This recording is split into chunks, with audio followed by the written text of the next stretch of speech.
ज्योतिष जो है वेदांग में आता है। वेद के जो 6 अंग हैं उसमें एक ज्योतिष है और 6 अंगों में शिक्षा, कल्प, व्याकरण, निरुक्त, ज्योतिष और छंद। शिक्षा को नाक कहा गया है, कल्प को हाथ कहा गया है, व्याकरण को मुख कहा गया है, निरुक्त को कान कहा गया है, ज्योतिष को नेत्र कहा गया है और छंद को पैर कहा गया है। जहां तक शिक्षा की बात है तो उच्चारण की विधि, स्वर और वर्ण का उच्चारण ये शिक्षा में आता है।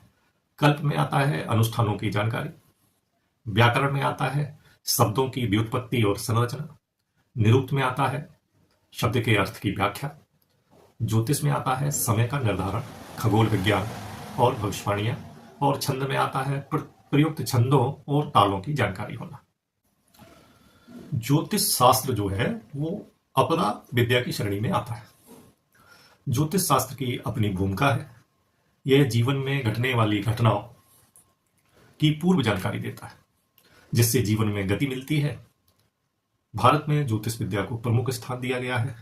आकाश में स्थित ग्रह, नक्षत्र और राशियां अपने विभिन्न योगों के कारण मनुष्य के जीवन की सभी घटनाओं की पूर्व में जानकारी दे देते हैं।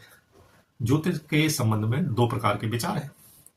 ये सभी घटनाएं ग्रह योगों के कारण घटती हैं या सभी घटनाएं तो ईश्वरीय नियमों के अनुसार कर्मफल भोग के कारण घटती हैं, जिसे कोई टाल नहीं सकता है।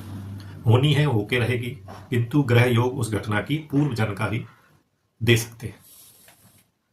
ज्योतिष शास्त्र हमें भविष्य के मार्ग को देखने की और समझने की और सही दिशा में चलने की दृष्टि देता है। जीवन के महत्वपूर्ण समय और विभिन्न घटनाओं की भविष्यवाणी करता है।